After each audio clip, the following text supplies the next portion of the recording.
Jessica over to Bellevue, and we did the first Casual Connect.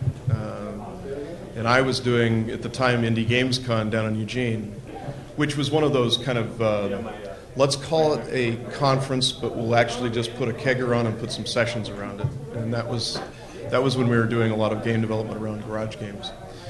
And this is one of those moments where I think we're seeing a huge shift and transition. Obviously, the whole world of casual is being co-opted by the social network space, and we're seeing, a new change in terms of vectors in the marketplace. And I think that the IGDA being part of that and putting a summit right with Casual Connect is very, very important to know that we're in a historical moment here.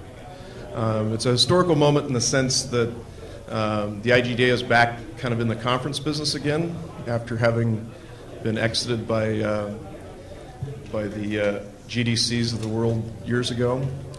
And now this event, I think, gives us a chance to kind of go back to our roots. Both there's developer tracks, there's what the Suits track, is that what this is? I mean, the Entrepreneurship track. And then everything in between. I mean, we have QA in the first summit. That's pretty cool. It's almost like we care about quality.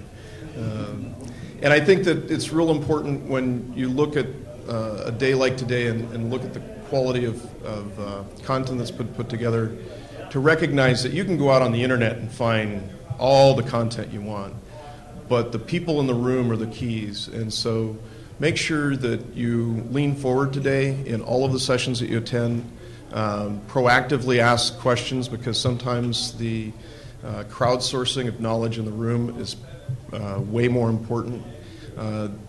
If you wait until after the sessions are over to have a dialogue about the session, you may miss what needs to be said in the session, so make sure you engage. I think that it's easy to go to these and have a talking head experience, and that's not necessarily with today's day and age. You can go online and heck, look at the slideshows later. The key is dialogue and interaction. This is an opportunity to meet maybe some potential business partners in the future, as well as people that could be key collaborators just with the ventures that you have.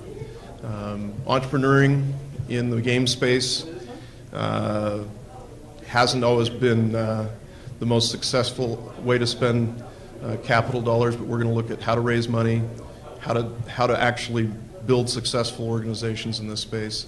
And I think if you pay attention, if this is the track that you want to spend some more time in today, you're going to learn a lot about why the bodies along the side of the road are worth doing forensics on, and recognizing we don't have to make the same mistakes.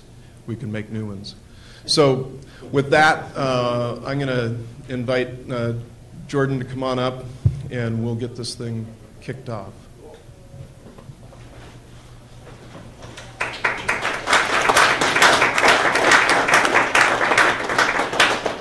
Thank you and good morning.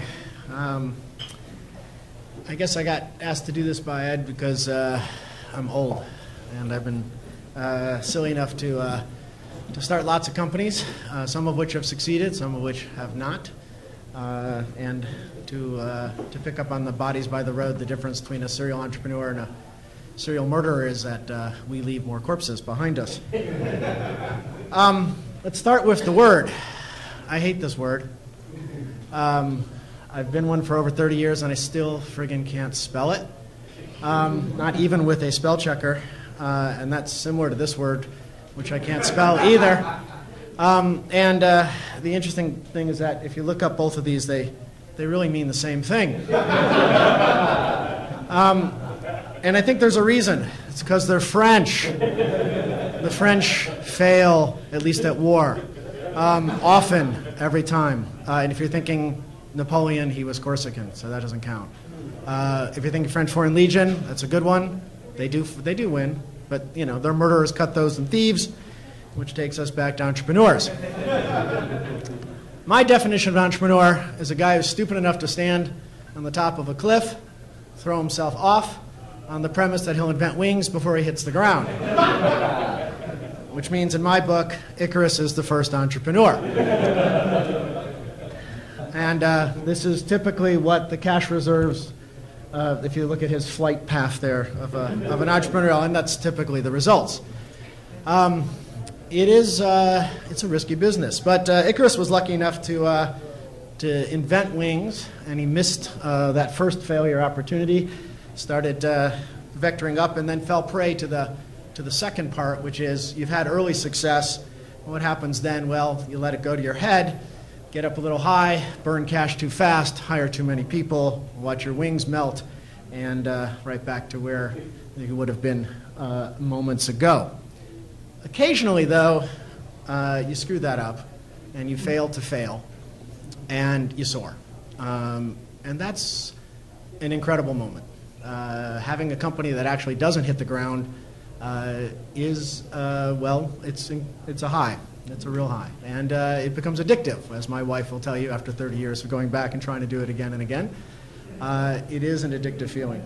It reminds me of, I think it was Ford Prefect, his description on how to fly, which is throw yourself at the ground and miss, which is about what we try to do. So I'm going to use Icarus's journey as kind of an organizing principle for the entrepreneurial journey.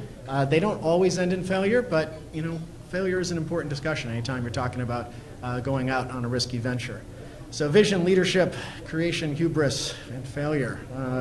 A cautionary tale, and I'll pepper those with a couple of cautionary tales from my own life. So we start with vision, normally defined as perceiving something through the eyes, but in this parlance, it's seeing something that doesn't exist. Now we have a word for that. That would be crazy. You're a crazy person if you're seeing something that doesn't exist. But if you're seeing something that doesn't exist and should, then you're an entrepreneur. The question is then, you know, going from there to building it. To building it requires you need to do something that's difficult, which is convince others to believe in something that doesn't exist. We have a word for this too. It's called con men. But if you're going to convince people to invest their money, their lives, you know, their physical well-being in trying to craft something from nothing, you really do have to be a confidence man. Not in the sense as the term was originally defined in the 30s, meaning someone who gains the confidence of a mark to convince them to lose their money, but in the sense of having such supreme confidence in yourself and what you're trying to achieve that others then are swayed to it. That brings us to creation. Investors, whether it's yourself, your wife, or others, require a simple equation. I call it the Rumpelstiltskin equation. You need to take straw plus labor and make it into gold. It's not a hard thing. It's alchemy. It's something people have been trying to do for a long time, and it rarely works, right? So it is a tough thing, and it especially in terms of relations to games and game companies. There's a lot of components. This is a multidisciplined activity, right? You need to have a wide divergence of talent. You need to have the enormous amount of time. It doesn't necessarily mean calendar time. It means time that you're going to put in regardless of the calendar. You need to have a fair amount of money to start, and of course, like all alchemy, it requires human sacrifice. And that's actually real, right? I mean, any artistic endeavor requires its bloodletting. It is an act of love and labor, and you have to realize that that's not only going to take it out of your hide, it's going to take it out of the hide of people who care about you. So if you don't have, if this isn't a family decision, if this isn't a supported activity by people at home, wife and kids, you're going to fail right from the beginning, because it's going to take it out of their hide too. When you put in the hours necessary, I remember that song, I guess it was in the 80s, you know, I want to be self-employed and work at nothing all day. It doesn't really work like that. Self-employed means you work, you know, way harder than you ever did when you worked for someone else. And so you want to make sure that you really do have the support all the way around you for that activity. And giving birth to something is really messy and painful. There is no avoiding that. Your mother will back me up on this. And it will, you know, you have to be really just mentally prepared for that. Things don't go according to plan. Things don't take the amount of time they were supposed to. And if they did, you'll find a way to invest more in it, because that passion necessary is going to drive you to greater heights. So be prepared for that. Hubris, excess pride or self-confidence. So this is, Icarus has now managed to avoid that first part. He got his wings behind him. He's starting to take off, and he gets a little too high. So I'm going to, one of those experiences, a cautionary tale of my own, I call the Mech and the Mouse. From my, one of my many ventures. I'll take you back. So this is the reason I got involved in the video game business to begin with. I was a student, or I guess more technically a cadet at the United States Merchant Marine Academy in 1978. And they had this thing here. It was a $50 million bridge simulator that allowed pilots, pilot is the name of the guy who gets on the ship, a man or woman who gets on the ship, to take a ship into port. And allowed pilots to practice taking ships into real-life ports as digitized in stunning vector graphics. But this thing was mind-blowing to me. I'd been was a dyslexic kid, couldn't read, and ran into Dungeons & Dragons when I was about, 15, 16. Totally changed my life because it was this visualization, problem-solving, social storytelling experience, and it forced me to read because there was no way to understand those friggin' rules, and everybody kept talking about all this Tolkien stuff, which I knew nothing about because it was before the movies. So I had to actually go back and learn how to read those damn books and those rules, and loved that format of storytelling, that social nature of storytelling. So when I saw this thing, I was like, well, that's the future of that activity, right? If we can get people collaborating inside of a virtual environment and exploring a virtual environment, then we could take the joy that I found out of role-playing and bring it to a much wider audience than those willing to sit around and roll dice for hours and hours. That audiovisual experience could open it up and maybe make this thing as broad as the movie business. So convinced with that vision, number one, vision, saw something that didn't exist, probably shouldn't have. I did what any logical person would do, immediately dropped out of school, pleased my parents to no end, and went around and tried to raise money to build this thing, right? So I'm a college dropout, never done anything, went around and tried to raise money to build this simulator, virtual simulator experience. What did I call it? It was called ESP, Environmental Simulations Project at the time. And you're going to find this surprising, but I didn't actually get any investors. So I just decided, actually, I tried to build a prototype. We got my friends into bringing, it's that con word again, my friends to get their Apple IIs and brought them together, and there was no such thing as a network, so we actually serially connected all of the, like 4 Apple IIs to try to build this multi-screen thing. You really fry motherboards really easily that way. I wouldn't recommend it. Anyway, so having given up on trying to build this initially, I decided that I'd start a role-playing game company, get rich overnight, and then use the funds from that to create this virtual experience. So I started this company called FASA, which published all my role-playing games in the early 80s. And it didn't happen overnight, but by 87 we had we'd built to be the second largest company after the guys doing Dungeons & Dragons, and we're certainly a success in that industry.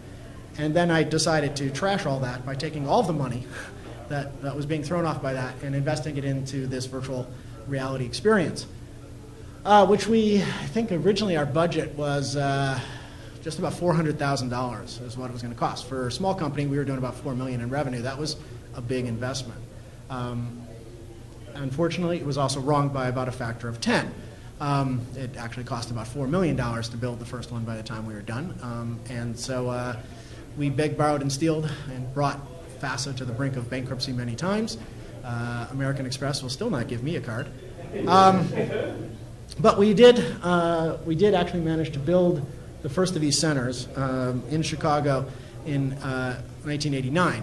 It was a netpick. I'll actually show you here. So this is what it looked like. We actually, as we went through the thought process, the shared bridge experience, we realized as we got into the design of it was actually pretty limiting because it would require such an intimate social experience. And if you didn't bring a whole group, then you weren't selling enough tickets to fill out the whole bridge. So we broke it down into individual cockpits so that you had a team, but you didn't have to feel like the level of intimate working with them wasn't as high. So we created these cockpits. There were 16 cockpits in the center. It was designed to have kind of all this visual overload. And by necessity, this thing was very inexpensive to build, both the hardware and the environment. And we designed it to be very inexpensive to operate. At low points, one person could run the whole place. At peak times, you'd have like 3 or 4 people. And it got a lot of notoriety and we had built the world's largest memory card, 16 megabytes. That we got written up by EEE books and everything like that.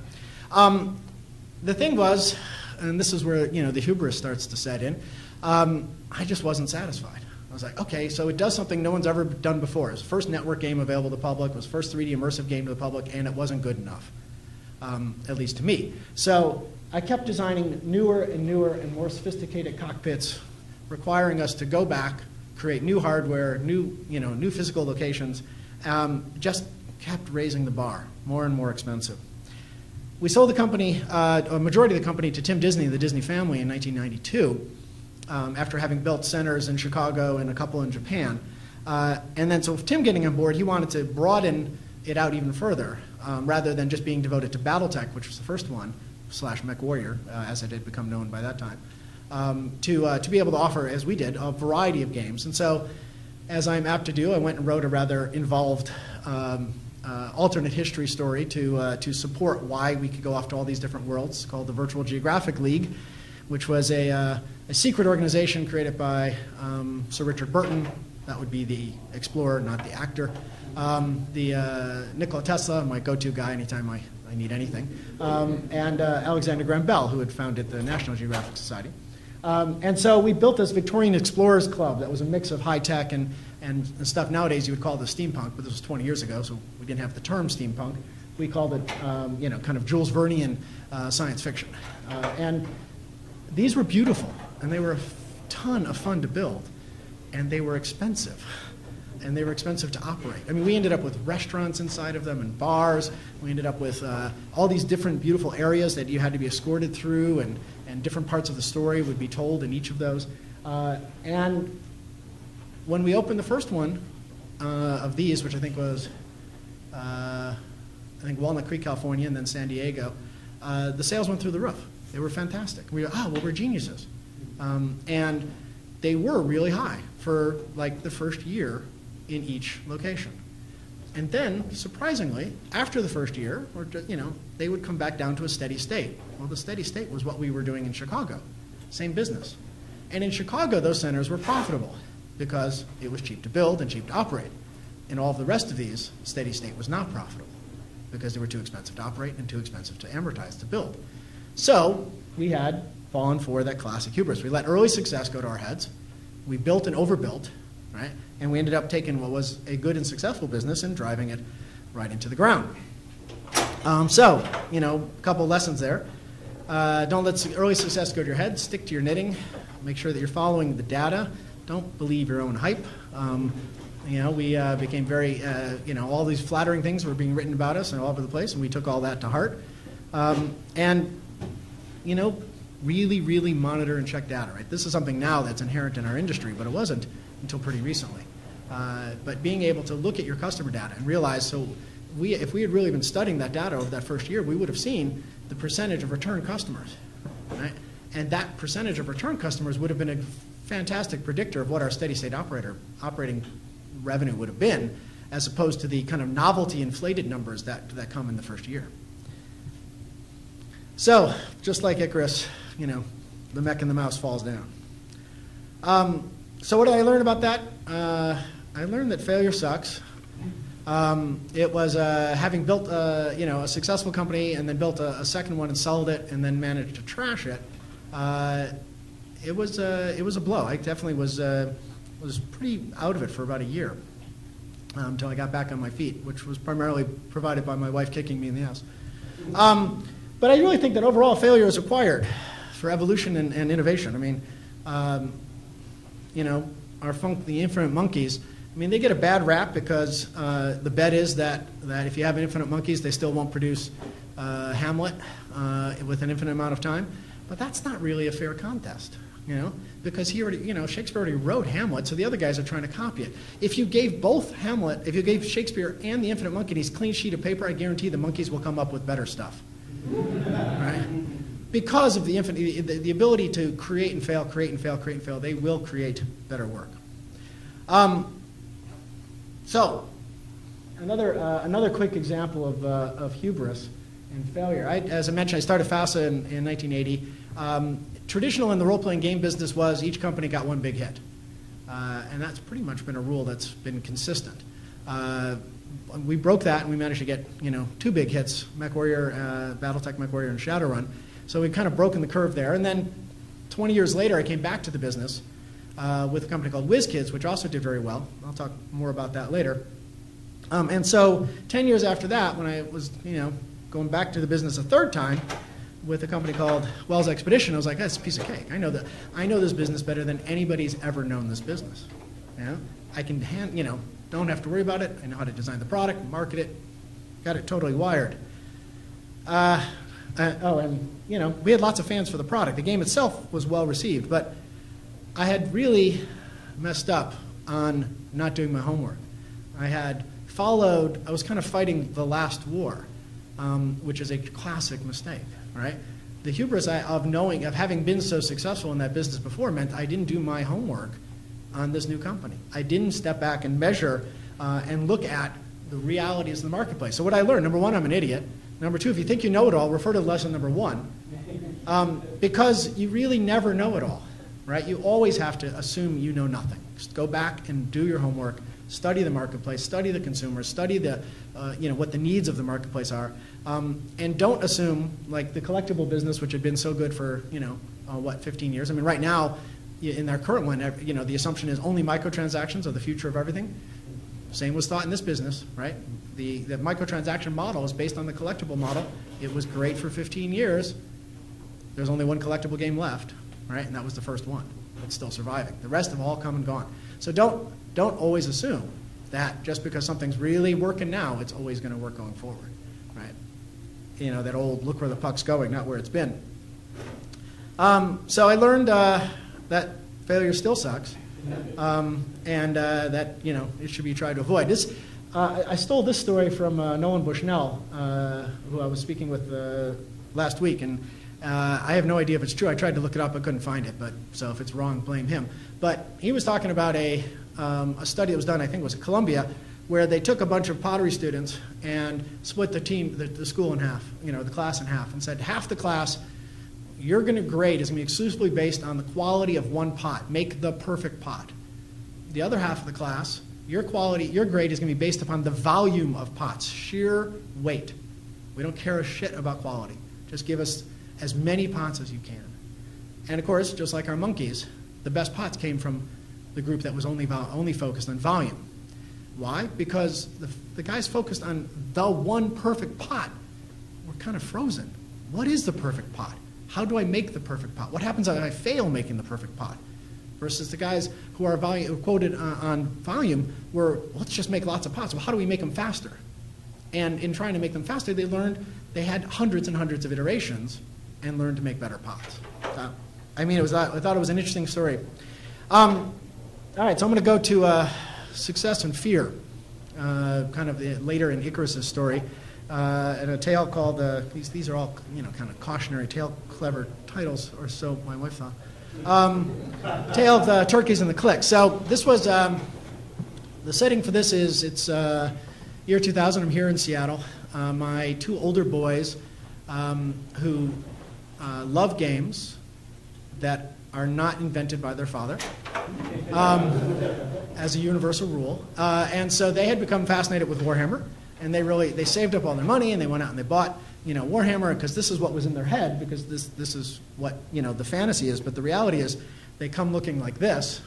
And you know, I knew this well because I own the second largest miniature company that made these, right? And they're, you know, they take a lot of time and effort and to create and make them into the miniatures one. And then of course, the book, you know, of rules. is considered a weapon in many countries just from its sheer weight. And so these are not really accessible titles for younger kids. But yet the motivation exists for younger kids to get involved in them because they love the tactile nature of them and the armies and the control and the kind of beautiful vista on the table. So I was informed by that, step back and kind of do what I often do, which is to create a list of, what does the customer want and what are the barriers to stopping them from getting it. And if there's a supply chain between us and the customer, you have to look at each level of that, right? What do the retailers want? What do the distributors want? Try to be able to assess that. So as opposed to people always talking about designing outside of a box, I actually literally make a box. It's like, and try to solve for it, right? So I was looking at kind of what are the different types of things I needed to provide. So from the kids, we needed to get rid of the super glue. We needed to get rid of the painting.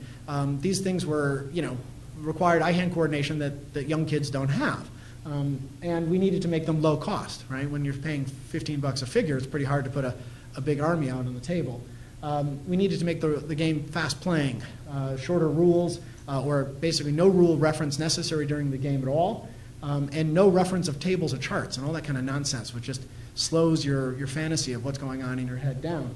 From a retail standpoint, we needed to make sure that it took a small footprint. I mean, the issue with miniature games is they cover just acreages of a retail shelf space, and that's expensive to a retailer, right? So how do we bring that footprint down? Produce margins that are good for them, because typically, like a Warhammer, produces very low margins for a retailer, right? So it's not a very profitable line for them. Organized play is important to bring kids back into the store on a regular basis, and then the fourth wall of this box actually is one that I didn't know of when I started this process, which is ultimately it would all come down to how could I amortize tooling, right? Because if the figures are going to have to be plastic and to be low cost enough, tooling is expensive, and so a lot of the design process went into how do I reuse tooling enough to make sure that the amortized cost of it is low enough. So the turkey part of the title comes from, it was Thanksgiving, and my wife is yelling at me saying, well, she doesn't yell. She's strongly suggesting that I come and carve the turkey.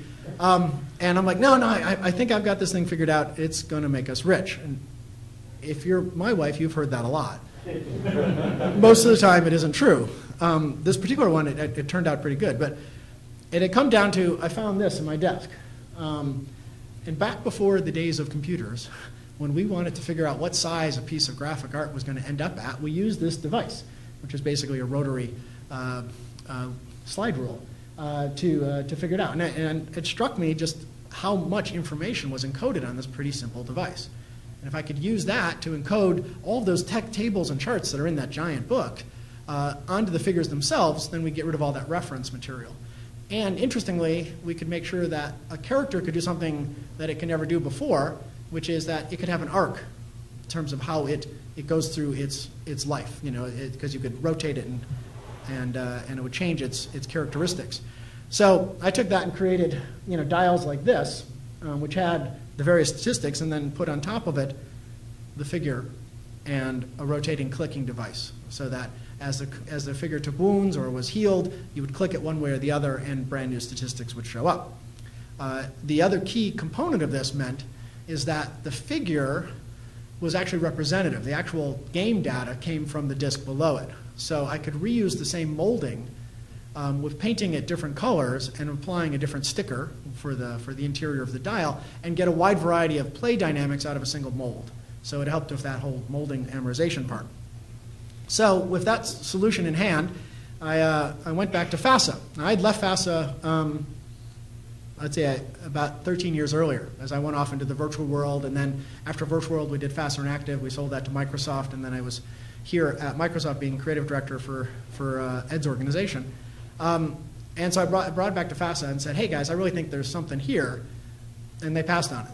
Even though I still owned a third of the company, they were like, we think it's too risky, and it's something we just can't get behind from the level of financial risk. I said, oh, okay.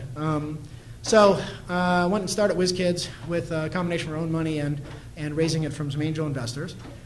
It went very well. It grew up to, I think, over 18 months we were doing just at retail, just about 80 million at retail after about an 18-month grow. And then we bought FASA.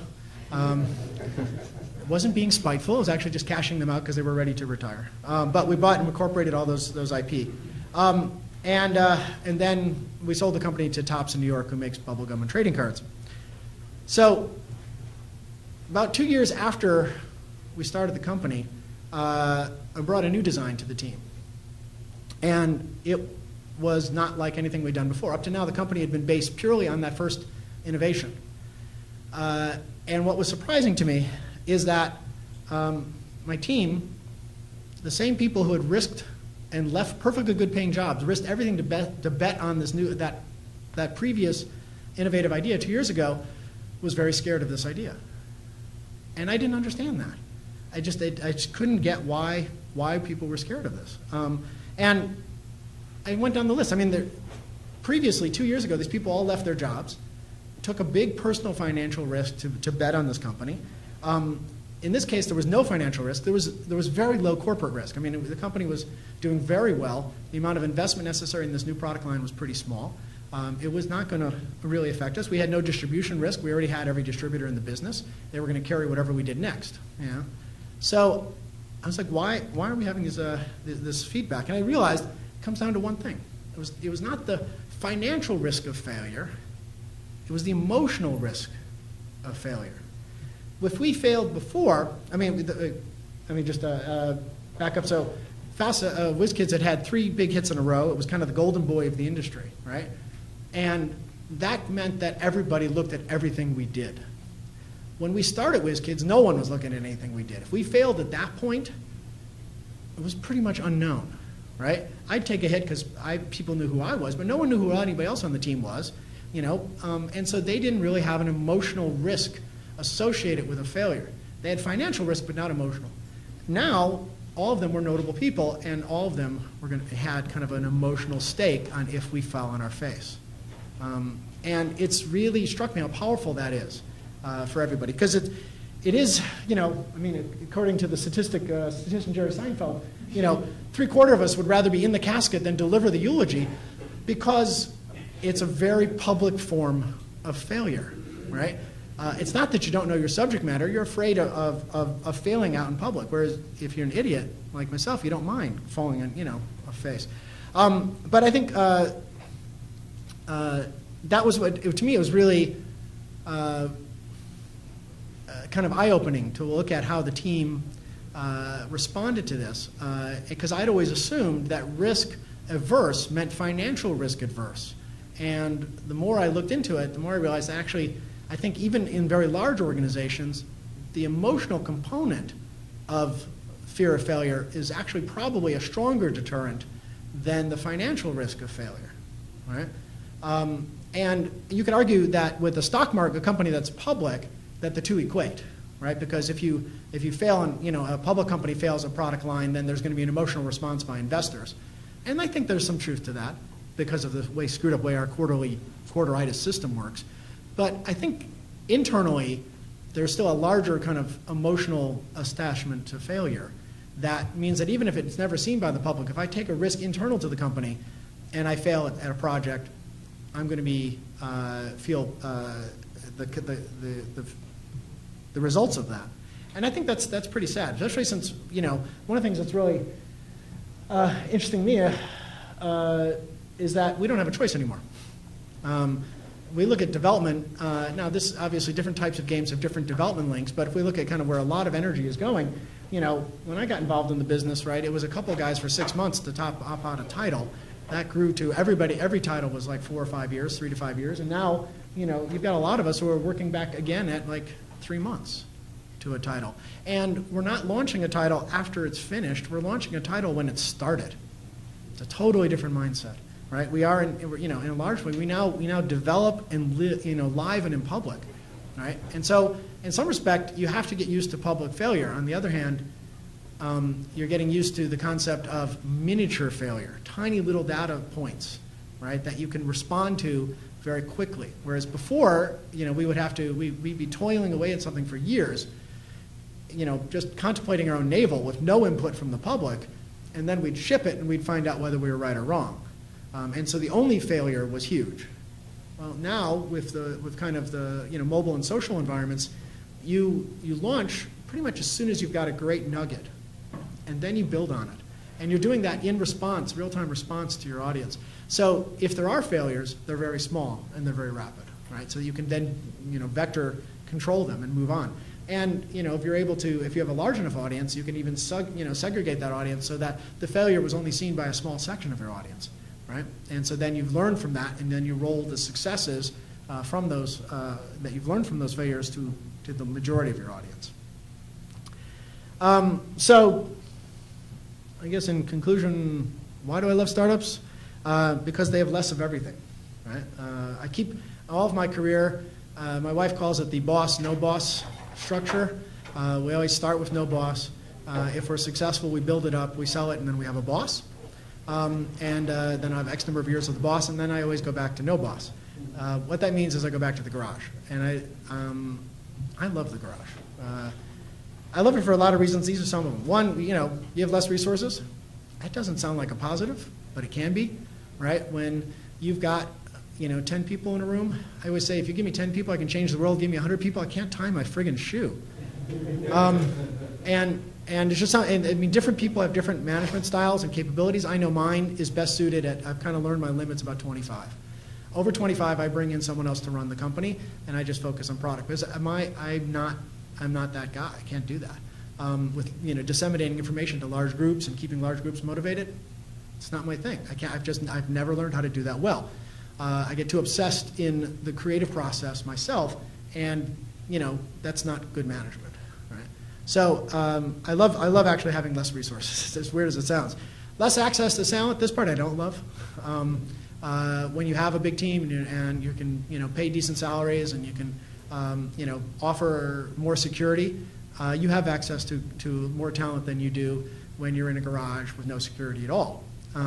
That said, the people you will attract are really going to be devoted, and that is a payoff on its own, because you're in a room with like-minded people who are kind of on the crusade, as opposed to by nature, as organizations get larger, there are people there who are there for the job and not for the crusade, and so it's a double-edged sword on that one.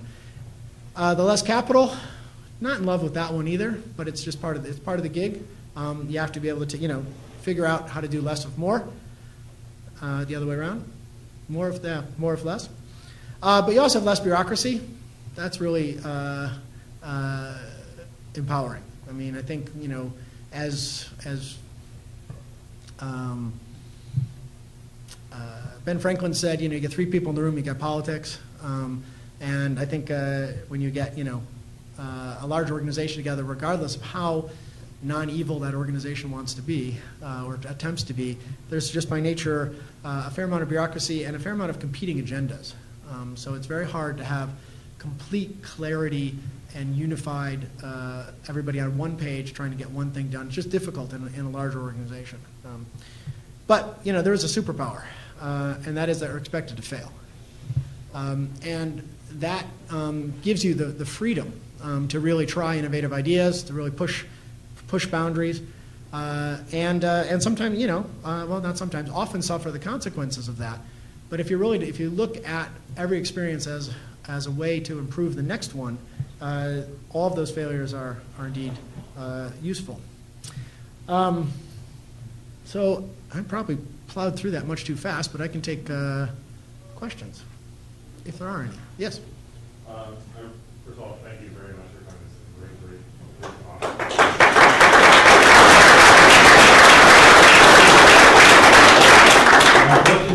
My question centers around the concerns that you mentioned about fear, with the team being fear averse, and I'm curious about exactly what degree of presence of mind did you actually have to recognize that that was the cause and that was the reason? Because I mean, obviously, pirates went on and everything got made, but were you actually able to sort of draw their attention to that and then move the product forward to get them past that aversion of fear, or how well you were able to just consciously understand this is the problem that's blocking this?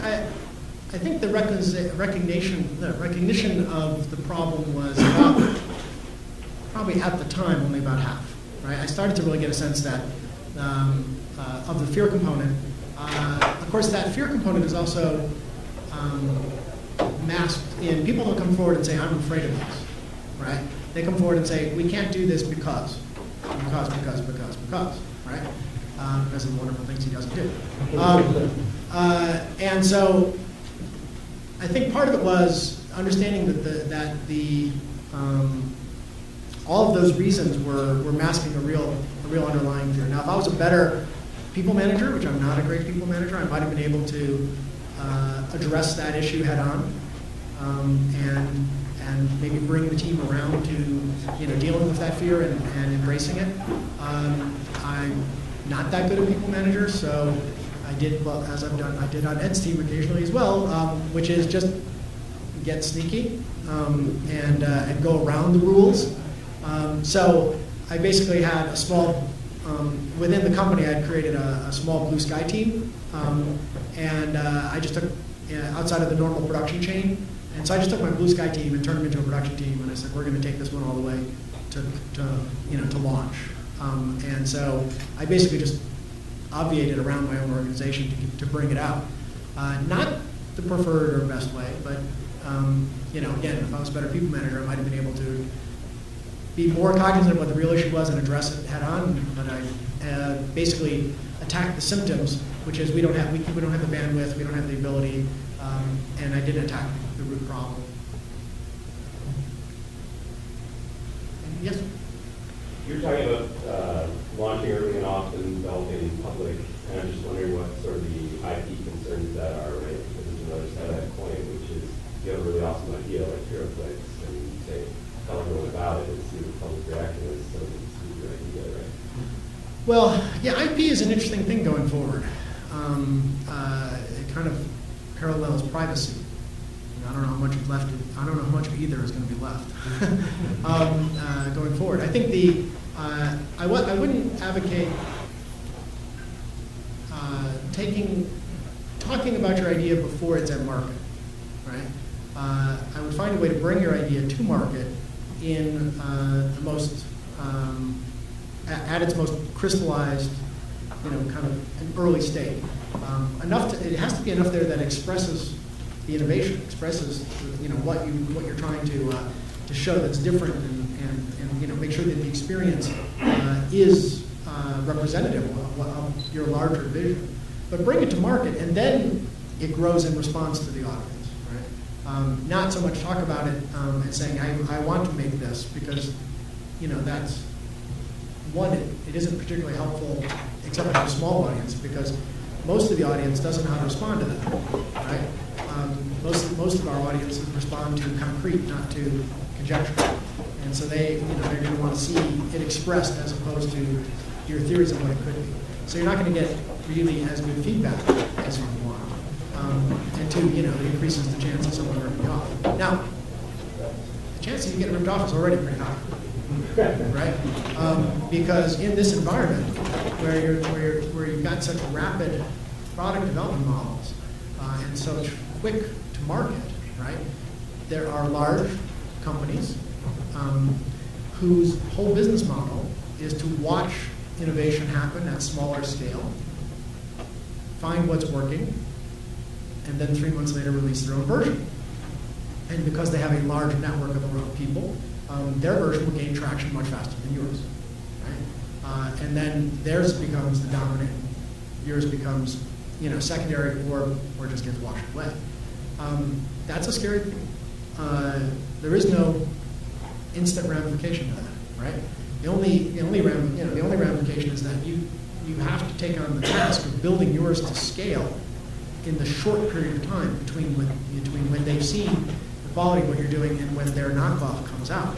And that's a difficult thing to do, right? And it requires money. So, in the social networks, and specifically, there's the fantasy of, well, it only costs, a couple $100,000 to develop a title, and that's true.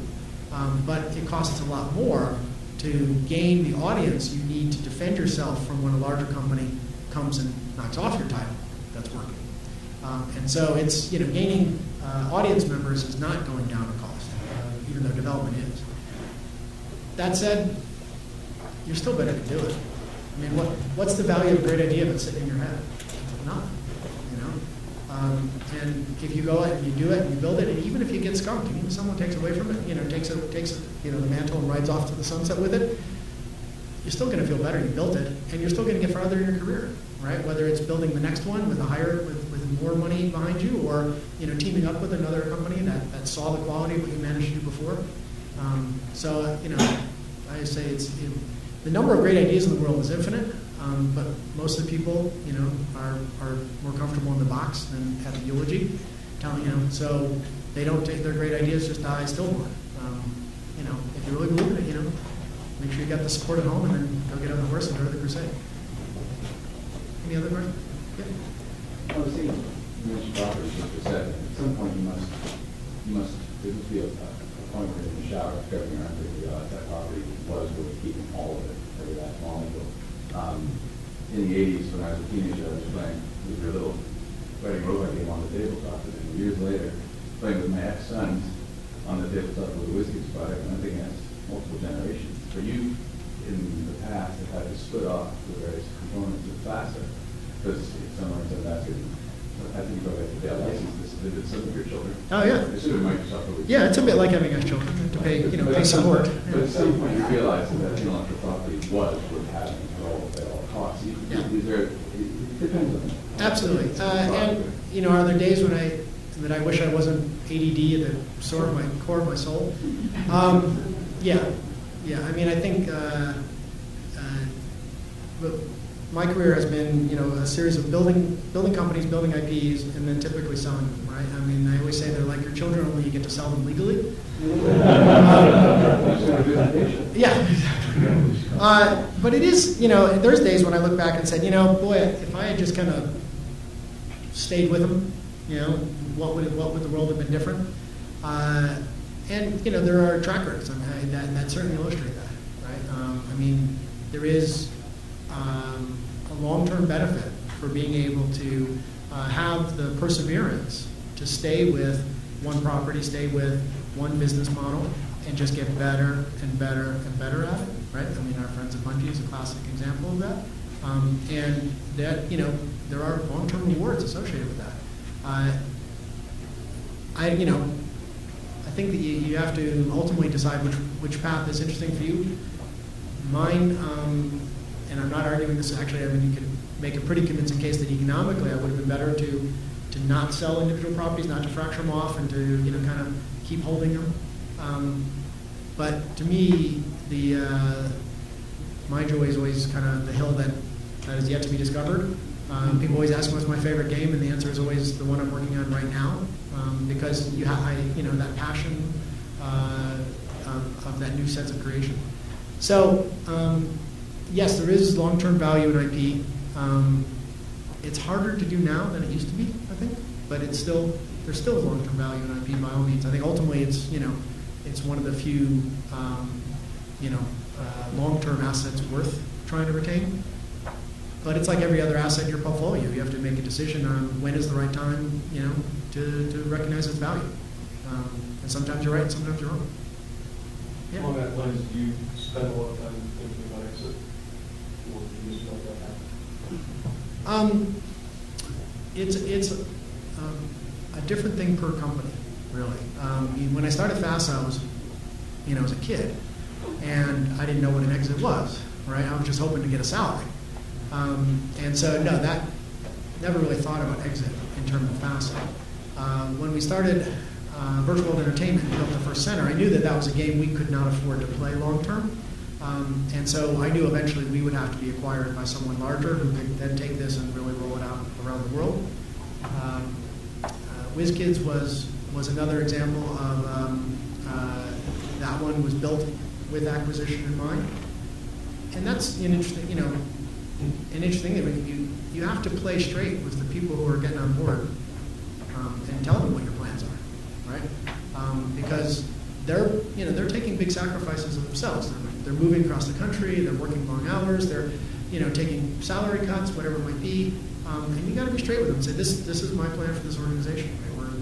We're thinking that it's going to be acquired. We're thinking it's going to be an IPO. We're thinking who knows what. But whatever your plan is, or we're thinking we're going to hold it forever, and we're just going to all get nice and fat on salaries. Whatever it is, be straight with them. And if it changes, be straight with them as soon as you know. Because that's, these are people who, they're going to be your family, and you got to treat them with that kind of respect. But yeah, so different companies have been started definitely with eyes towards different models. Wells Expedition, which was kind of a nosedive. Actually, that one, we intended to keep around. That one was supposed to be the playground for my sons to go off and play with. They weren't real happy about that. I think different ones start with different intentions. Yes? Have you developed a cadre of co-collaborators or co-entrepreneurs? You mean within my or companies? Do you normally, or do your different ventures typically starting with a different? There is a cast of usual suspects that have kind of come with me over the years. I've got some people that have been with me for 20 years through every company on that list. They've been with me at. Others have been with me for over a decade, and through 3 or 4, 2 or 3 companies. But then, there's always the requirement for fresh blood because at least for me in my ADD nature, every adventure is often a slightly different direction and requires skills that we didn't have in previous companies. So there's always fresh blood at that point. But I think you do tend to develop a cadre of people that you trust and who trust you, it's comforting to have them there in the front lines with you. Often it's in different situations. Sometimes they'll be employees, sometimes they'll be contractors, again, depending upon the kind of match of their skill set and the current vision. But yeah, it's a combination of usual suspects and new blood. Yes? What's Harebrained Schemes? Harebrained, so these two ventures are kind of 2 brands from the same team. We have a team right now of about 12 that's developing mobile games. Harebrained Schemes is working with a title with Bungie that'll be released later this summer, and Go Kiddo is focused on younger kids' entertainment, and as we say, vitamin fortified entertainment, kind of looking at the opportunities that mass penetration of touchscreen devices offers for kind of the future of Sesame Street, if you will, that's in your pocket. So that's kind of the 2, one kind of grown-up games and one really kid-focused. Yes? So, and I'm really interested in what you were talking about in terms of selling IP. When you've sold IP in the past, when you've sold your company in the past, is it not true, Jordan, that you haven't necessarily completely sold all the intellectual property? That there some times that you have figured out ways of? So where were you on the night of? Well, yeah, that's true. And I'm just curious, how do you think about it, and why have you done that, and what has it been a benefit? It's been confusing as all hell. And the way what the gentleman from Bungie is expressing when we started FASA Interactive, we started it with an investment from FASA, and the investment was the intellectual properties. So we gave we invested the electronic entertainment rights for BattleTech, MechWarrior, Shadowrun, and the rest of our catalog into that company. And then the investors, in this case it was Spectrum Holbein, another software company, invested the money. So at that point we created kind of a fractured rights situation. So FASA retained all the other rights, publishing, board games, movies, whatever it might be, all lived at FASA, and only the electronic entertainment rights were invested into FASA Interactive. And then eventually both of those companies got bought. So FASA Interactive got bought by Microsoft, and then FASA got bought by WizKids, which got bought by Tops, which got bought by Michael Eisner. So we have a situation where half the children are Michael Eisner's and the other half are Microsoft's, And so you end up with two kind of media powerhouses having a split rights situation, which frankly hasn't been, wonderful for either side. Because in today's world, if you're going to make a movie, you've got to have all the merchandising rights, including the electronic entertainment rights. So it's kind of stymied what Michael's plans would be, or made his plans more difficult. And on the same front on Microsoft's side, right? It means that they don't completely control the franchise to be able to exploit it along with all the merchandising as well. So it did get a little fractured. And then, of course, I complicated it more by then licensing back, right? Buying those rights back several times, licensing them back. So they're poor foster children that have been moved around to a lot of households, to use our analogy. I don't know if I would recommend that as a strategy.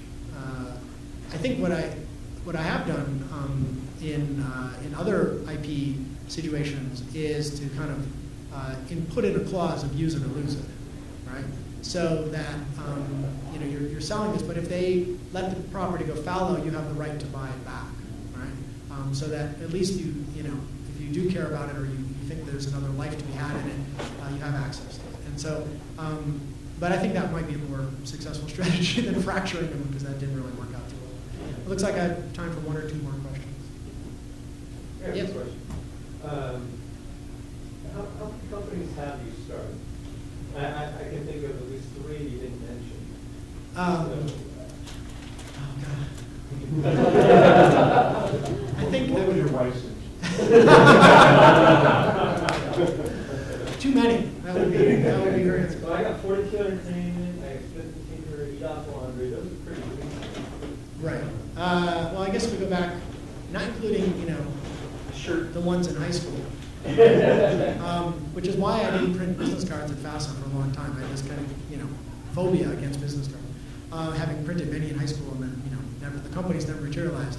But yeah, so FASA, Virtual Entertainment, FASA Interactive, then Whiz Kids, 42 Entertainment, Edoc Laundry,